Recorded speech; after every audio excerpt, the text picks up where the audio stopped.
focusing on an optimization process. The Ordnance Survey is a significant customer of ours, and we were called upon to look at a process that had been running for some time, because there was a considerable amount of work that was about to happen. So I'll set the scene a little bit. I'll give you a little bit of an overview of who the Ordnance Survey are. I'll also focus on the actual application, the tool set, referred to as the object editor adapter for this example. As Ken said, I'm a trainer as well, so I like to dot advice or tips into my sessions, so hopefully you'll take away some best practice techniques that helped me and my colleagues put into practice during this project. Okay, so the Ordnance Survey themselves, some of you may have come across the Ordnance Survey in the UK through other case studies or examples. They've been around for some time, the early 1700s. The Ordnance Survey actually was the Ministry of the Defence in the United Kingdom in the early part. I just want to take you to a British Library site just to give you an indication of some of the historic mapping that was available, which is coming up on my screen but not the front screen. Can I put this over there? There we go. Okay, so this is a British Library site, which is a little bit washed out, but you can see some historic mapping. If I zoom in, we'll see if we can get a little bit of the detail in here. There we go. So this is St Michael's Mount in Cornwall. A raster overlaid on more traditional Google mapping. You can see here these installations here, A, B, and C. The Ordnance Survey got its name from the fact that it obviously had this military background. These are ordnance installations, in this case, different types of weapon, 2 24-pounders, 11 4-pounders, 7 4-pounders sitting on the coastline there, protecting the coastline. So that's a little bit of the history of the Ordnance Survey, where they came from, and the reason why they exist. More modern day, let's see if we can get the transition, there we go. More modern day, the Ordnance Survey is a self-financing part of the UK government. It's a little bit of an interesting division of the government. It has to be profitable, and they are to the tune of 120 million a year in terms of turnover. So it's a really interesting organisation that has a huge and very rich set of base mapping covering the country of England, Scotland and Wales. There is a fundamental capability that underpins all of the Ordnance Survey's mapping, and it's referred to internally as GDMS. It's the Geospatial Data Management System. That environment is the solution from which all of the data sets that the Ordnance Survey produces are derived and how they're managed. It includes a number of software packages that allow automated data validation, and it's a complete product development platform. Some of the numbers are quite fascinating actually in terms of volume. There are over 650 editors of that environment affecting the base map in the United Kingdom. Some of those are contractors, many of those are internal staff. There's over 500 million features in that data set. And over 4,000 data maintenance jobs are run every day. And what we'll come to in a short while is that's one FME workspace running 4,000 times a day. So it's a pretty significant undertaking. This is the system architecture. I can make it look a little bit better by putting a little bit of a colour wash on there. Essentially, this is the Ordnance Survey's main database environment, Maya. It's a large Oracle environment, and it has quite a lot of transaction management that sits over the top of that environment. And the area that we were focusing on is this piece here, which is literally the checkout procedure. So getting data out of the database schema, moving it into GML in order to then transfer the schema to the desktop client and the web mapping client for editing and managing that data. This object editor adapter on the left moved data from the GML input to an Esri personal geodatabase in this environment for the object editor's capability and editing suite. And these are the 650 plus editors, whether they're working on a mobile, a desktop, or a web mapping editing suite. Ultimately, the data would get checked back into the database environment through a different mechanism. So there's a number of commercial off-the-shelf software packages that sit in this GDMS environment. We obviously have some of our technology in there. There's a significant chunk of Safe Software's technology in there as well as that from a number of other significant providers. And largely the editing environment is one of an Esri editing suite. So the routine itself, the object editor adapter, was all about taking the GML schema and moving it to this personal geodatabase. This is the environment within which the schema mapping happened, and that's an FME process. The reason why we were brought on board to look at carrying out this project is that the original process that, as I mentioned, runs quite happily in production, and it runs every day and many times a day. This process was opened up by members of the Ordnance Survey to review it because there are a significant number of schema changes happening to the base mapping data set right now. A number of new products are being introduced to the Ordnance Survey's portfolio, which means that the underlying database environment and data environment needed to be revised. Some schema changes needed to happen. This process was written in 2009 by a third-party contractor, and it's reasonably large, as you'll see in a few moments. So the main reason was to bring in-house the understanding of the process. That was the number one requirement. The second requirement was to upgrade it. A lot has changed, actually, in those few years in FME capabilities, which means that there are a lot of capabilities for efficiency savings that could be moved into that process. And thirdly, actually, whilst it wasn't a very important part of the process, as I said, this environment runs in production quite happily. A knock-on effect of this work should be that hopefully we'd make it go faster, be more performant. Obviously, if we went the other way, then that would be a little bit of a disaster. So there definitely is a concept of it, if it ain't broke, don't fix it.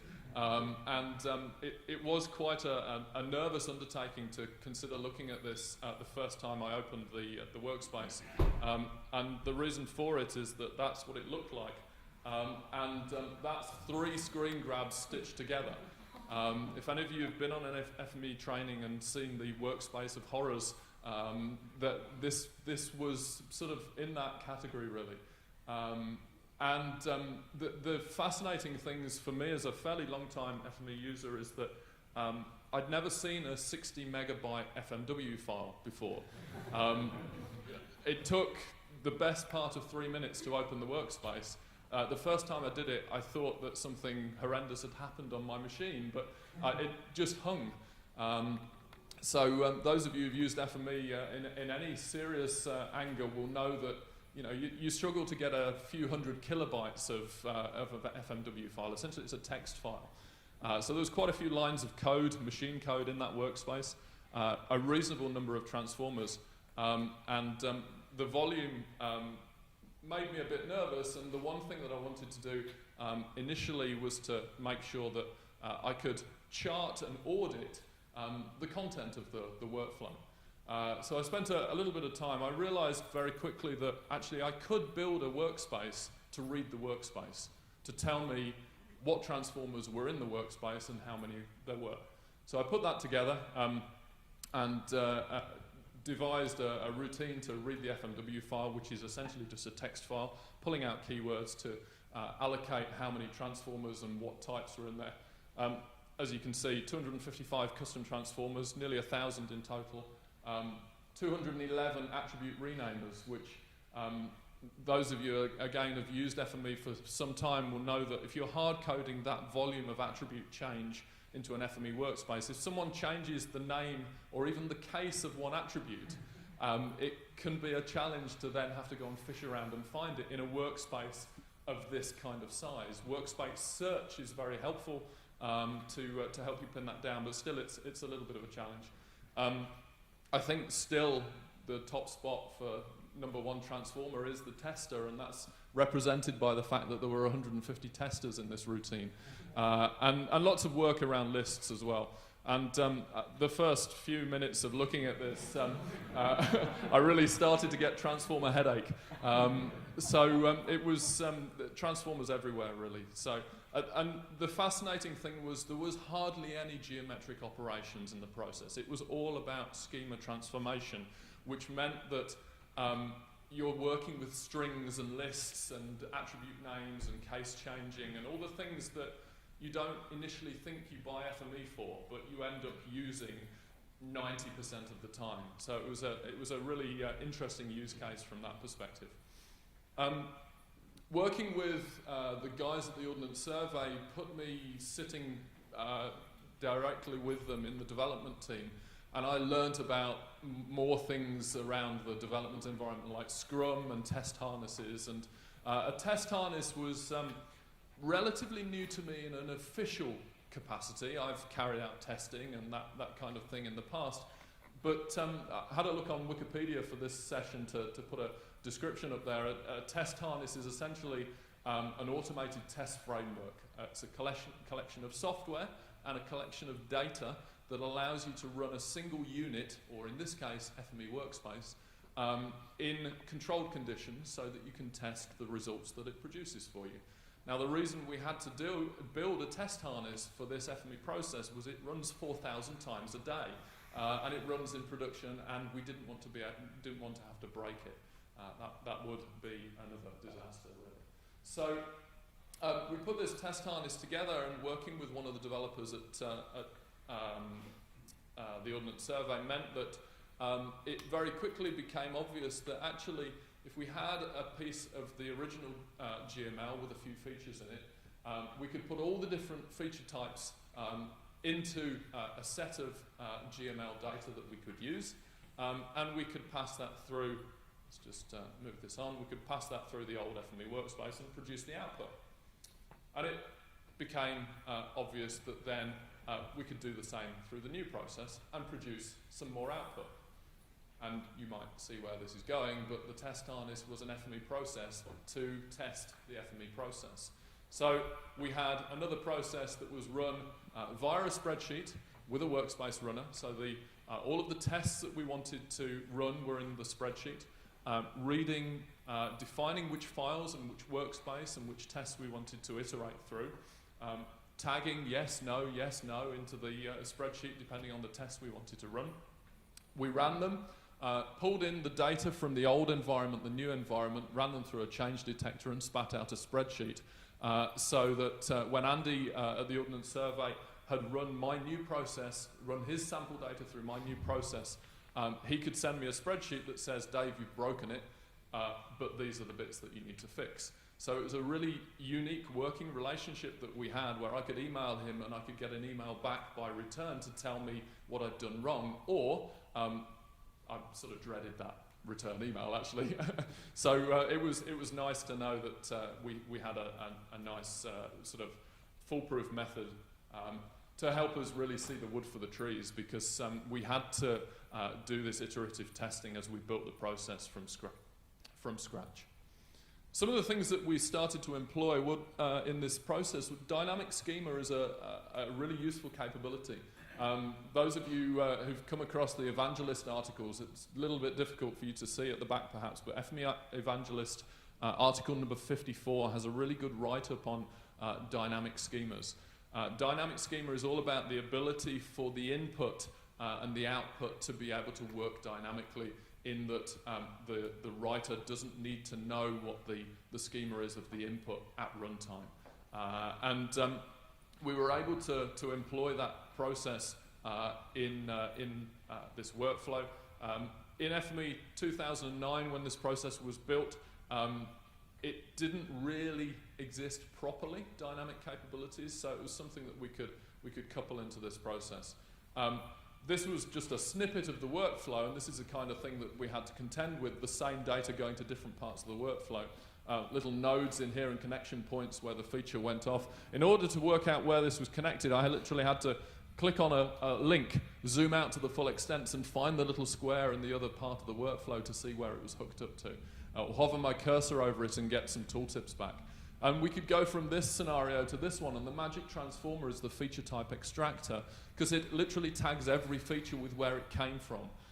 So that one transformer is a real valuable asset to understand where data's come from, so that later on you can find out where it came from and perhaps split it out again, or classify it into groups. Reducing transformer usage and duplication was another challenge. As you start, and I was always very guilty of this in the early days as well, you build an FME workspace, you get a bit to work, and you copy it and you paste it down into another part of the workspace, and that's entirely okay to do. It just means that you can end up with a workspace with 943 transformers in it quite quickly.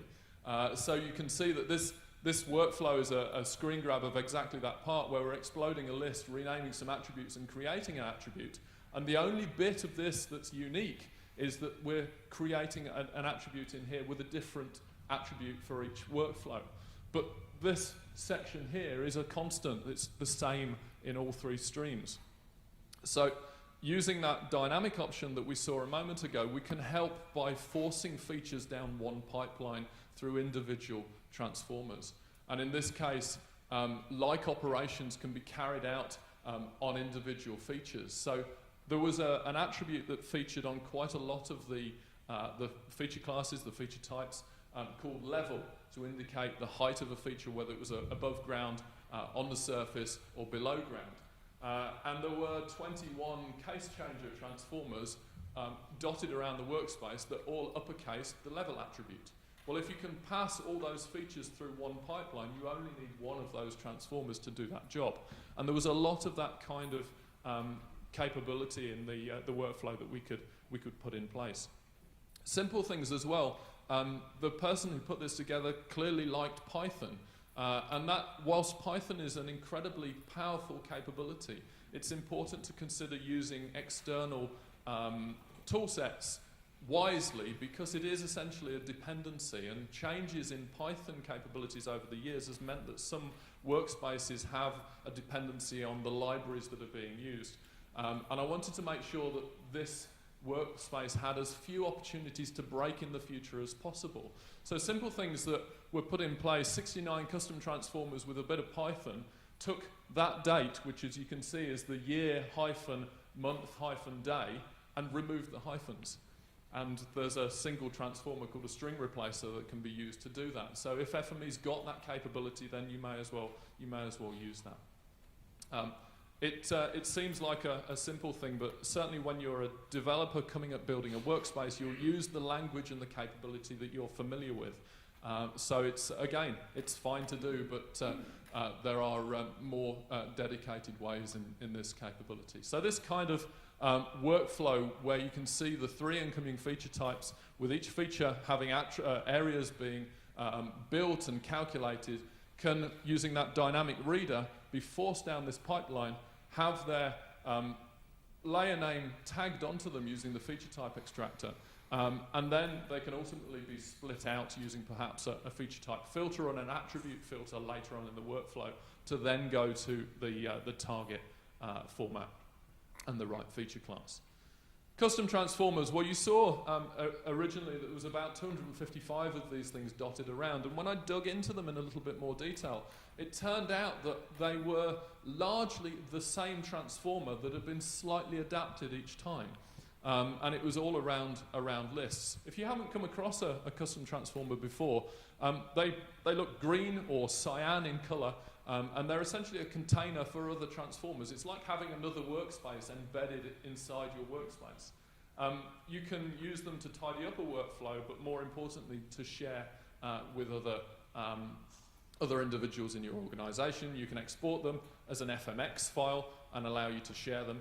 And the FME store introduced in FME 2012, really, if you haven't looked at the FME store, there's another 130 transformers sitting in the FME store to go and have a look at. Now, we probably don't need any more than we've already got, but believe me that some of the ones that are in there are extremely valuable. There's a few to take a look at, but the URL there is fmestore.safe.com. And there's a lot of change happened recently to the FME stores, to custom transformers actually, to give them a little bit more ease of use, to be able to manage attributes on the way in and out. These are just some of the custom transformers that OneSpatial have made available for percentage overlap and for message logging. Again, go and have a look at FME Evangelist Article 121. It's a very useful document on custom transformers to go and take a look at. Custom transformers that were used in this workflow, as I say, were just 14 unique transformers that did largely the same thing. The database target had constraints on it that meant that it wouldn't accept null values. So a lot of the attributes, or a lot of the custom transformers essentially searched for attributes that contain null values and then physically removed the attribute itself to make sure that it didn't get loaded into the target and then fail the constraint. And the null attribute mapper introduced in FME 2014 really is the solution to that. It has one parameter that you can change, and it will essentially remove, you can see you can map to missing, and that will essentially destroy or remove the attribute. So it's a bit of a big deal how FME 2014 can now manage and work with nulls, perhaps how we'd like it to have always done it, but that's perhaps another story. Schema mapping, well, this was the big win, really.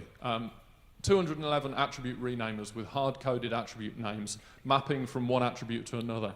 You can see here that we have an attribute called feature reference, which needs to be mapped to an attribute called feature ID. And the challenge here was that feature ID appeared on every feature class that was coming into the workflow. So there was probably the best part of 70 transformers that changed that attribute value.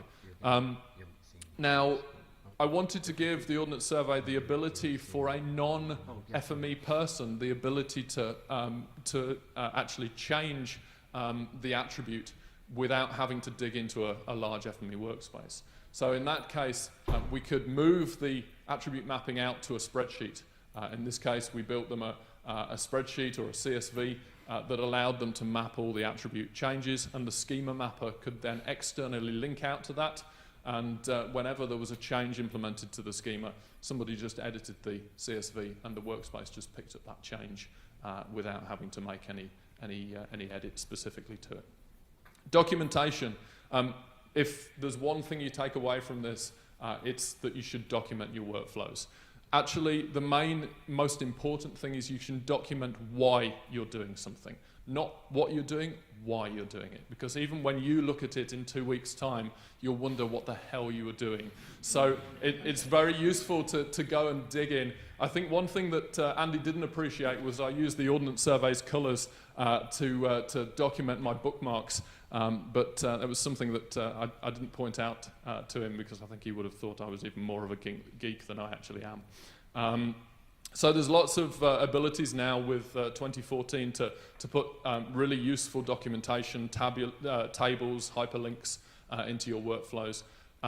This was the before and after. So the left-hand side is what it was. The right-hand side, for some of you, might think it doesn't look any better.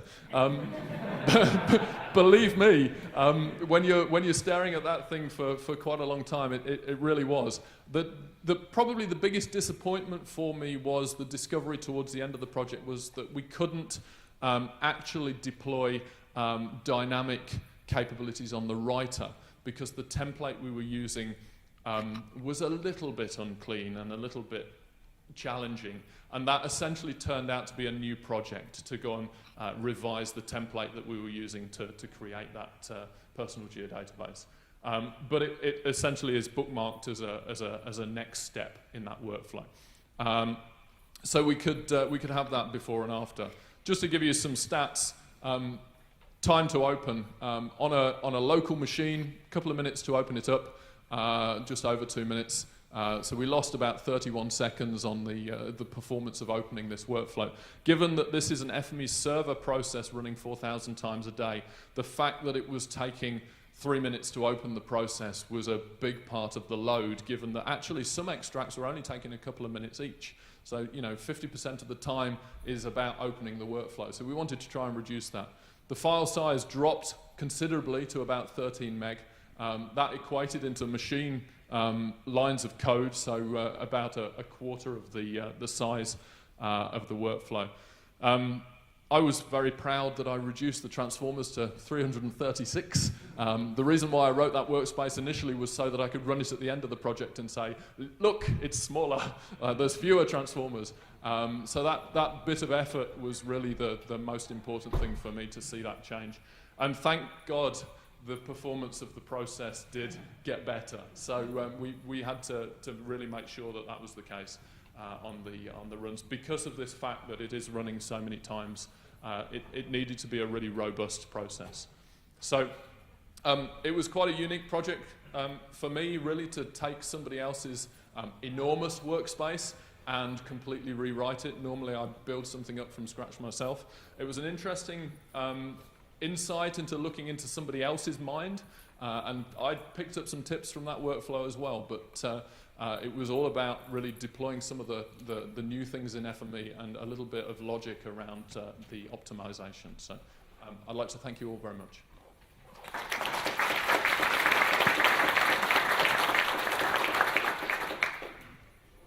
Thanks, David. That's to me, that's a really interesting case study because it's an organization where the use of FME is very mature. FME's been around for a while, so now we start to face these situations where a workspace is in the organization's workflow, very important. So really worth doing, trying to optimize the workflow. We have got time for a couple questions, maybe while we change rooms. Yeah. Could you elaborate a little more on the workspace to read the workspace to give you those stats out? Yeah, sure. So essentially, you can use a text file reader, and the text file reader can read any text-based format.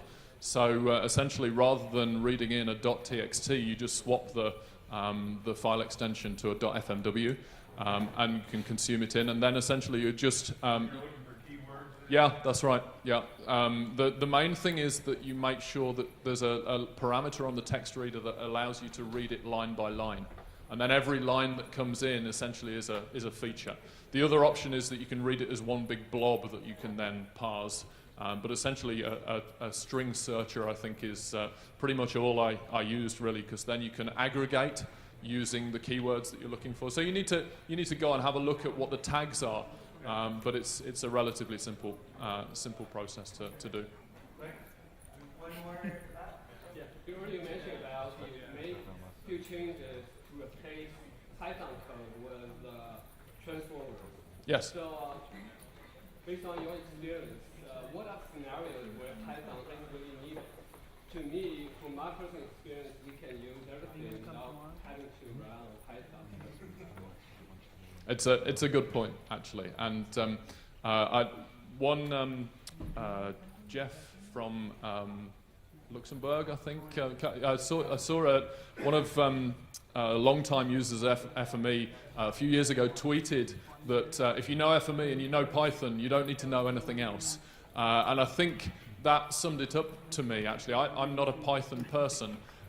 I probably sit in with you, actually. I think that most things can be done with FME, but I'm increasingly finding that to be able to understand the capabilities of Python, to be able to call third-party applications, or to be able to link to other environments, or to upload or create folder structures or upload to an FTP site after a process, it's usually, Python is very handy for before workspace steps and after workspace steps. But I think it helps that if you know Python and you don't know FME, you could have a reader and a writer and a Python caller in the middle and put your Python code into it. And you know, all you're using FME for is the translation. So it's just it's another tool to consider using within the workflow. Thank you.